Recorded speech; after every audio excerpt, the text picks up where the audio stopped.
Okay, so I have sped up this video so that you're seeing at about triple time what's going on here. So it's going to look a little jerky and a little funky, but hopefully it all makes sense. I tried different lighting this time and a different camera angle, so hopefully it works a little bit better. We'll see.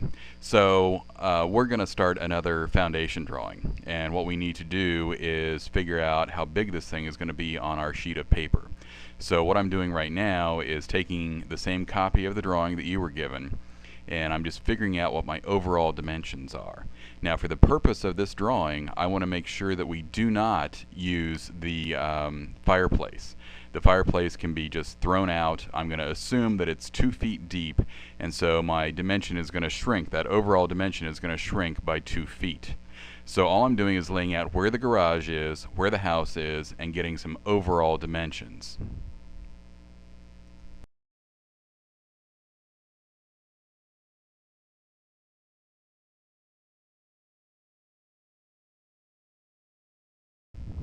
Okay, our next task is to lay out our 18 by 24 inch sheet of paper and see where these drawings are going to actually happen on the sheet of paper.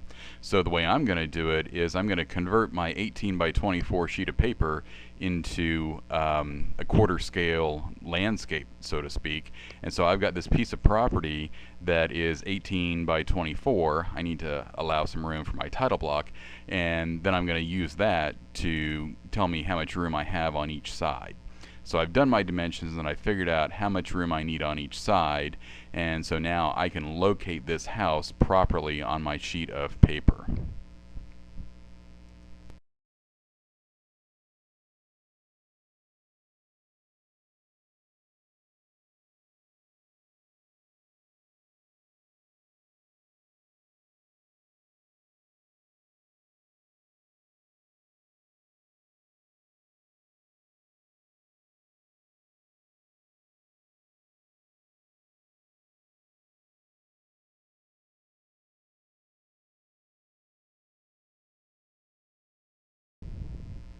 Okay, so I know it's difficult to see exactly what it is that I'm doing, so I'm going to try to describe it to you, and then there's a close-up of the plan later on in the video.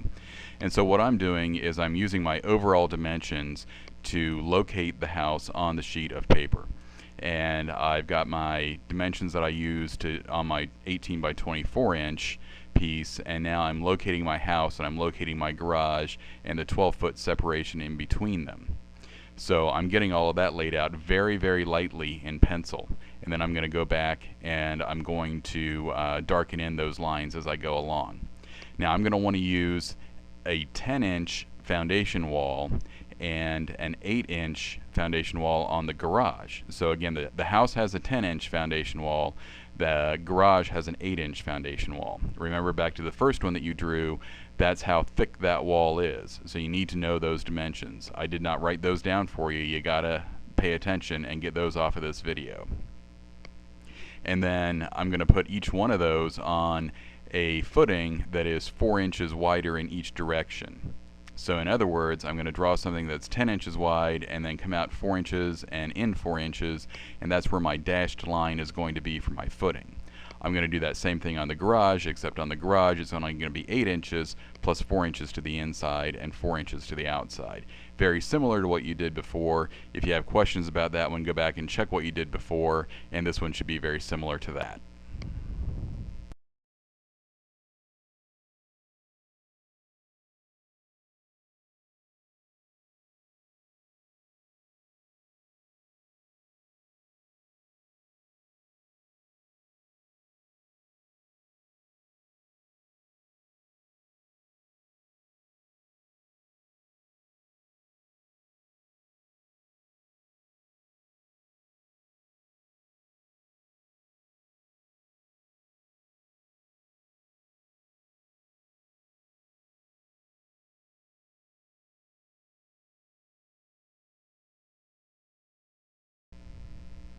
Notice as I draw this, I move my pencil away from me and I try to twist it as I go. That gives me a better line.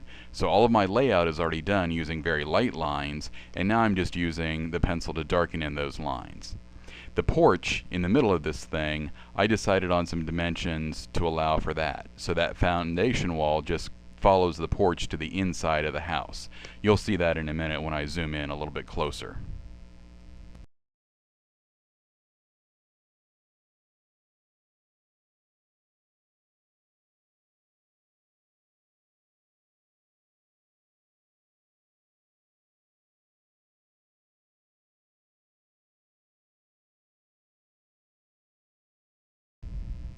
Okay, so this looks a little bit different now because I'm standing up to do that last line across the top. I'm getting my dashes in there, making sure all of my corners are closed. Here's a close-up of the finished foundation plan for the house. Notice the front porch is on there as well. So now moving on to the garage, remember these are different size foundation walls. We're using 8-inch walls with 4 inches of footing showing on either side. So I'm darkening that in, pulling the pencil away from myself, checking all of my dimensions as I go.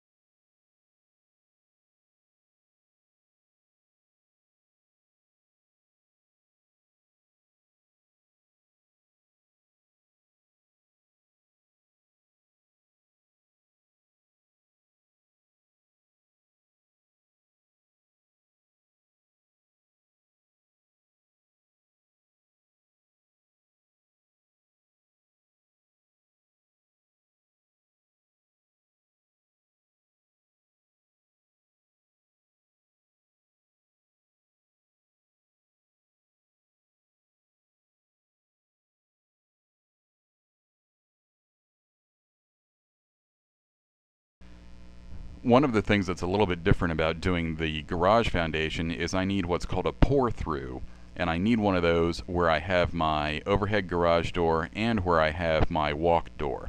It's easier to explain to you why I need a pour through next week when I'm actually here and I can show you graphically what's going on. But the bottom line is I need that so that my garage slab that I park on can extend on through that foundation wall. So I'm just placing that based on where the doors are and how big the doors are. Remember, we measured doors as part of our exercise there when we did our catalog of parts and pieces.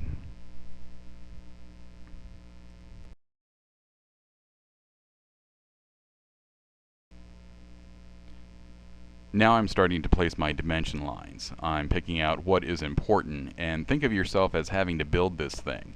I need to know where all of my corners of my foundation are, so I'm using my dimension lines to help me pin down exactly what's going on and where it is. So I'm dimensioning my garage and the house and the distances in between. I'm being straight with those lines, I'm aligning things, I'm placing my front porch, and I'm not touching the figure of the drawing with my extension lines or with my leader lines for my dimensions.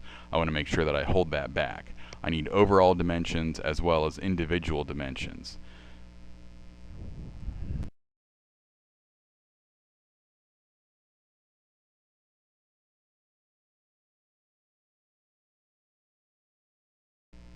Notice that as I dimension this, my tick marks are very bold where my dimension lines cross. You're going to actually want to fill in dimensions on yours. I'm not putting numbers in mine, but on yours you're going to want to do that. Hopefully we can get a little bit closer and you can see exactly what's going on. Here's the title as I put the title on this. Notice how I letter using the straight edge.